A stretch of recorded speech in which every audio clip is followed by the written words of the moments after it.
YouTube, c'est PL qui te parle. Vous avez été nombreux à demander cette série et la voici enfin.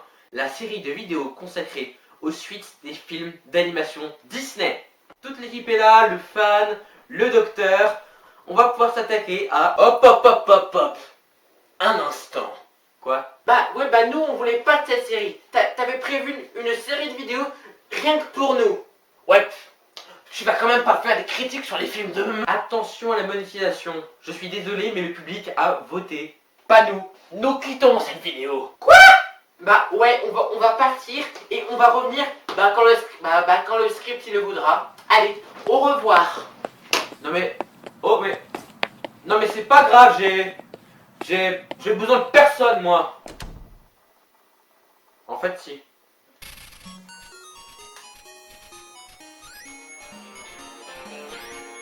Toujours vivant, rassurez-vous. Ouais, allô? Oui, salut Neishigam, je te dérange pas, t'es pas en train de faire une vidéo ou un truc comme ça? Non. Ça m'étonne pas, j'ai besoin de toi tout de suite. En fait, je suis là. Ah, ouais. Bah, tu peux aller derrière la caméra. Quant à nous, ne perdons pas plus de temps et commençons notre première critique dans la nouvelle série appelée Disney Sequel. Petit jeu de mots, pas piqué des hannetons. Bonjour. Je n'ai toujours pas d'intro. Du coup, je vous mets cette image. C'est la miniature de cette vidéo. Aujourd'hui, nous allons parler de la première suite officielle d'un film Disney, Bernard et Bianca au pays des kangourous.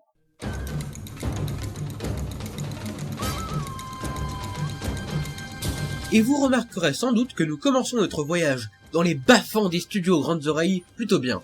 Car point de Disney Toon Studio ici, ce sont les Walt Disney Animation Studios, le studio historique qui a produit ce film. Le fan, Neishigam, donne-nous les infos sur le film. Bah, j'en sais rien moi. Ah oui, le fan le savait lui. Bon, Bernard et Bianca au pays des kangourous, de son nom original The Rescuers Down Under, est sorti en 1990. Il est le 29e long métrage de Walt Disney Animation Studios. Il est également le premier essai de Disney dans l'industrie des suites de films d'animation.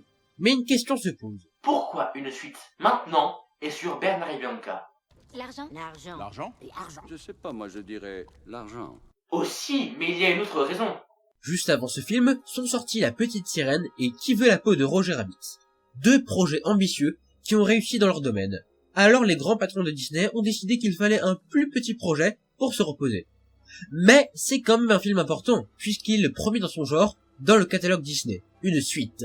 Le truc c'est qu'il fallait un candidat. C'est alors que Bernard et Bianca entrent en jeu. C'est quand même un choix bizarre. À qui le dis-tu? Bah, à toi. Non seulement le film, bien qu'il ait marché lors de sa sortie, n'est pas rentré dans les mémoires comme un livre de la jungle ou un Cendrillon, mais il n'y a que 13 ans d'écart entre les deux films. C'est trop court. Ou trop long. Ce que je veux dire, c'est qu'en 13 ans, les enfants qui ont découvert le premier au cinéma n'ont sans doute plus l'âge de vouloir voir une suite. Donc c'est trop long. Mais ces enfants, s'ils sont devenus parents, ne peuvent sans doute pas faire découvrir la suite à leurs propres enfants, sans doute trop jeunes. Donc c'est trop court. Et je vous rappelle que la VHS ou les DVD n'existent pas encore. Mais comme Disney a encore les droits sur la franchise, on va la rentabiliser.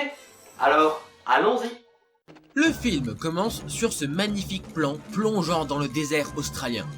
Alors, ce plan ne vous semble sans doute pas très spectaculaire, mais voici une petite anecdote technique. Ce plan a été réalisé grâce à une toute nouvelle technologie pour Disney, le CAPS. Mais dis-moi Jamy, c'est quoi le CAPS? Eh bien c'est un système permettant de colorer et d'assembler les dessins après les avoir numérisés. Ce système est cher mais bénéfique pour le studio qui peut à partir de maintenant se dispenser de cellulose, seuls les décors étant encore peints à la main. Donc, pour vulgariser, c'est fait par ordinateur, mais pas trop. Non mais là on s'ennuie là, bon on continue. Nous découvrons donc l'enfant en danger du film, Cody. Il vit avec sa mère dans une maison reculée, sans doute à des kilomètres de tout, d'après le plan séquence du début. Cody. Oui, maman. Tu ne prends pas ton petit déjeuner? Non, j'ai des sandwichs dans mon sac. Tâche d'être à l'heure pour le dîner. T'inquiète pas, maman. La mère se doute de rien quand son gamin essaie de l'éviter. Et quelle mère laisserait son enfant partir de la maison quand on est en Australie? L'Australie veut ta mort. Le dragon du Commodore, tu crois qu'il vient d'où? D'Antarctique? Donc il s'en va dans la jungle et... il arrive à entendre le son d'un arbre sur plusieurs kilomètres. Donc apparemment Cody est un héros pour les animaux et il doit sauver un aigle coincé. Alors non, je ne suis pas capable de croire que ce gosse a pu grimper 200 mètres sur une falaise. C'est normal car c'est Disney. Enregistre ce jingle, il pourrait me servir par la suite. L'aigle est attaché, donc Cody veut l'aider. N'aie pas peur. N'aie pas peur. Pourquoi l'aigle ne parle pas? Pourquoi un kangourou mais pas un aigle? It was at this moment Jackson knew. He fucked up.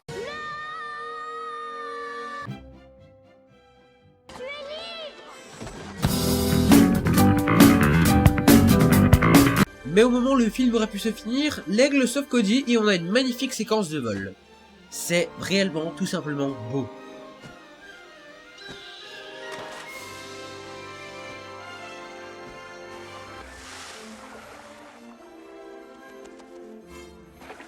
Par contre, ça c'est pas possible. Il doit peser moins de 40 kilos, il est censé couler.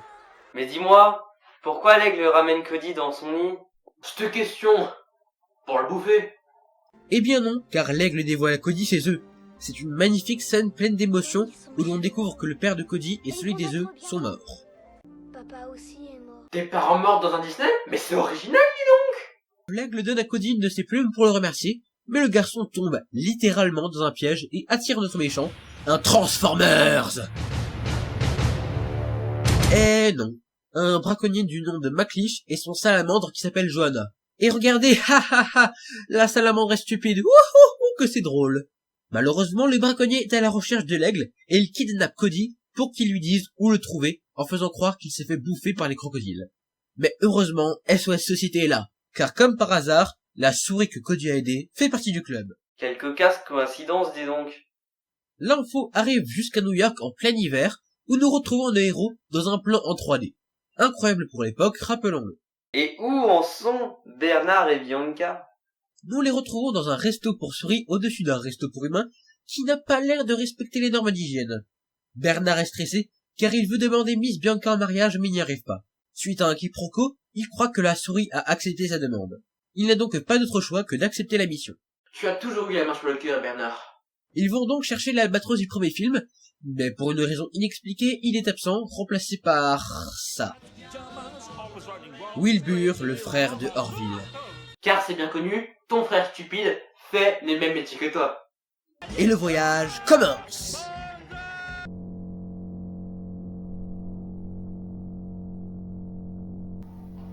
Pourquoi tu veux le film image par image? Bah, pour voir s'il y a aussi une image subliminale. Mais espèce de pervers! Donc, nos amis arrivent enfin à destination et rencontrent Indiana Jones, Jack, et ce dernier tombe comme par hasard sous le charme de Miss Bianca, ce qui va créer le forcé triangle amoureux entre Bernard, Bianca et Jack. Mais, retournement de situation, Wilbur s'est fait mal. Ha ha ha ha ha ha! Ce personnage ne sert à rien. Comme toi? On l'emmène dans un hôpital avec un docteur fou, Il me manque. et Jack va servir de guide à notre dieu. Je vais vous passer la dualité entre les deux souris et la tentative de Bernard de demander en mariage ses bien-aimés, et on va dans la tanière du méchant qui torture Cody pour savoir où est l'oiseau. Et il est encore plus obstiné que Charles. Il l'enferme dans une cage avec plein d'autres animaux qui parlent, comme Frank, un lézard complètement taré qui refuse de finir en sac à main. Évidemment, Cody appelle les animaux les copains. Voilà, allez les copains, amenez-en d'autres. Et il trouve en 1 minute un plan pour s'évader. Parce que les animaux qui sont là sans doute depuis des jours ne sont pas assez intelligents pour élaborer un plan comme ça. Mais ils sont interrompus par Johanna. Juste, pourquoi Johanna ne parle pas? Non, vous me remercierez plus tard. Regardez. Je rentre ma queue dans le trou et je tourne comme ça. Je rentre ma queue dans le trou, je rentre ma queue dans le trou. Je lis dans ton esprit, mec, arrête de penser à ça.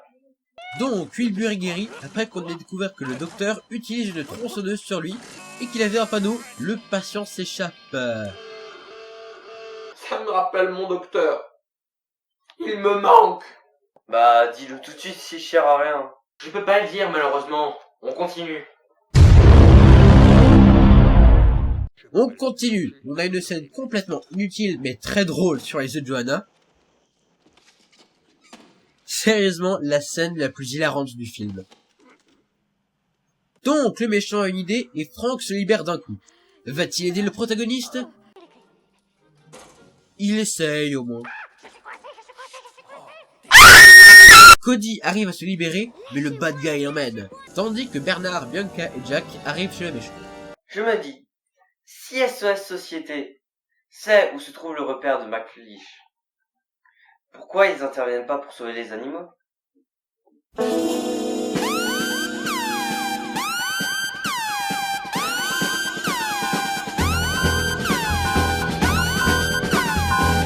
McLeish fait croire à Cody que l'aigle a été abattu pour que Cody aille voir si les œufs vont bien.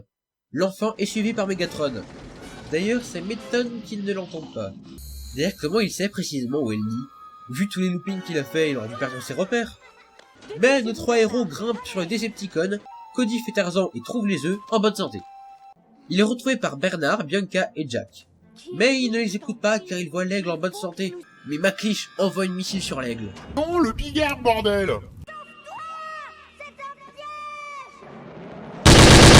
Radical. Et il capture l'oiseau.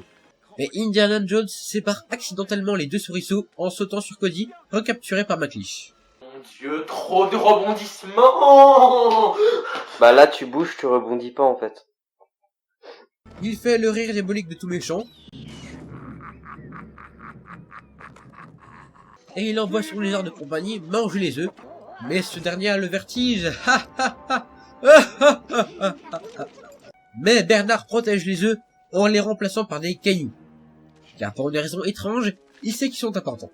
Mais Wilbur arrive totalement par hasard et retrouve Bernard. Quelle cocasse coïncidence, dis donc.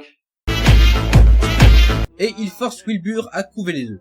Parce que le personnage n'a absolument aucune autre utilité pendant le reste du film. Bernard suit le tank et tombe sur une bête sauvage. Et en même temps, la bête se laisse pas trop faire. Oh non, il a froncé les yeux. Il va me tuer si je fais pas ce qu'il dit. C'est une souris. Qu'est-ce que je pourrais faire contre ça? Mais McLeish veut se débarrasser de Cody de la manière la plus naturelle, le jet de crocodile. Façon très originale d'ailleurs, je vais mettre un 7 sur 10 pour cette mort parfaite.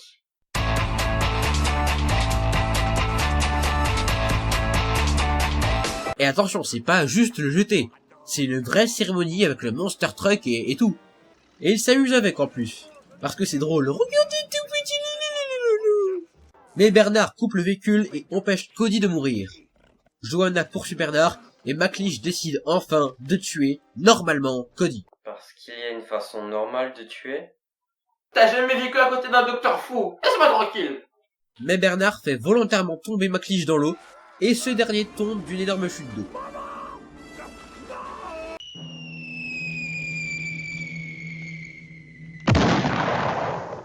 Mon Dieu, Bernard est un meurtrier. Et puis il tente de sauver Cody qui manque de se noyer, mais c'est finalement Jack et Bianca qui libèrent l'aigle qui va sauver le garçon. Bernard demande enfin Bianca en mariage, ce qu'elle accepte. On ne s'y attendait pas du tout. Et Jack semblait savoir ça depuis le début et lâche l'affaire. On ne s'y attendait pas du tout. Et enfin, nous quittons le personnage sur un magnifique plan de l'aigle volant vers la lune. Fin. Ah oui, et Wilbur devient le père des petits dans les œufs. Fin. Et voilà, c'était Bernard et Bianca au pays des kangourous. Est-ce que j'ai aimé? Oui. Est-ce que c'est inoubliable? Pas tant que ça. Certes, le film est beau, Walt Disney Animation Studio oblige, mais l'histoire est simple et les nouveaux personnages ne sont pas très attachants. Cody qui, même s'il a plus de caractère que Penny, n'y gagne pas en personnalité. C'est juste un petit garçon courageux que vous aimerez dans le film, mais que vous oublierez rapidement. Même si ces scènes avec l'oiseau sont majestueuses et émotionnelles. Ensuite, nous avons McLeish. Certes, c'est un méchant qui fait des trucs méchants, mais il n'a pas ce petit truc en plus qui le rendrait méconnaissable entre mille comme Madame Medusa. Mais en fait, Medusa, c'est une copie de Cruella en fait. Silence, je termine.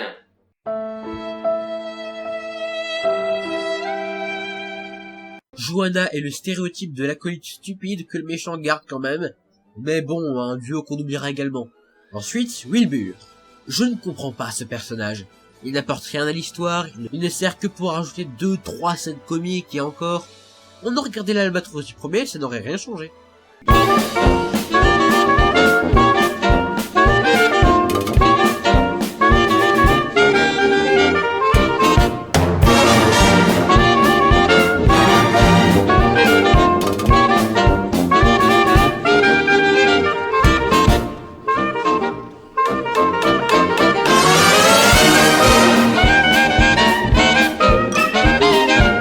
Pour finir, Jack. C'est le personnage déjà vu du beau gosse qui va créer un triangle amoureux avec les personnages principaux. Il s'est même pas très bien fait puisqu'il n'a pas de vraies interactions avec Bernard, puisque les personnages se séparent vite et qu'il a l'air d'avoir compris dès le début qu'il avait aucune chance. Bref, il n'est là que pour Rendre Bernard courageux.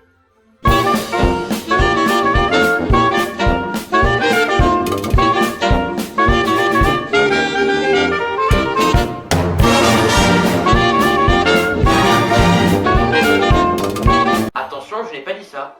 Le film est merveilleusement bien dessiné, les scènes s'enchaînent bien, les effets spéciaux sont incroyables pour l'époque, mais bon, c'est pas non plus un changement révolutionnaire, mais voilà.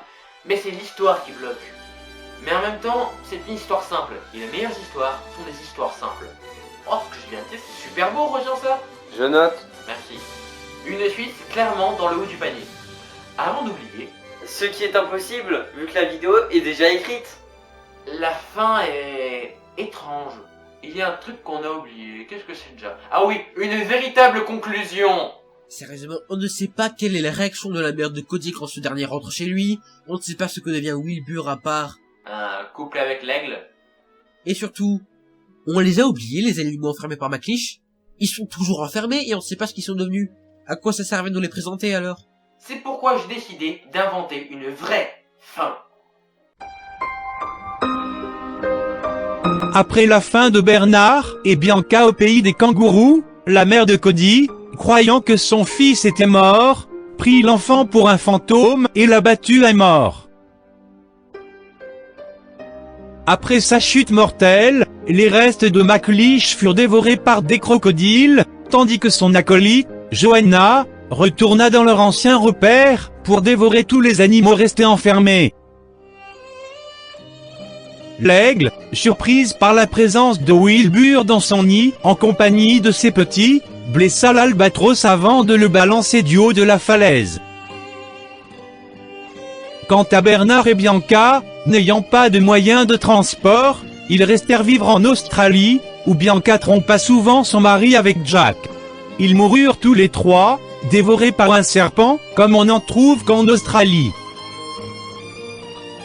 Fin. Je crois que nous avons fait le tour de cette suite.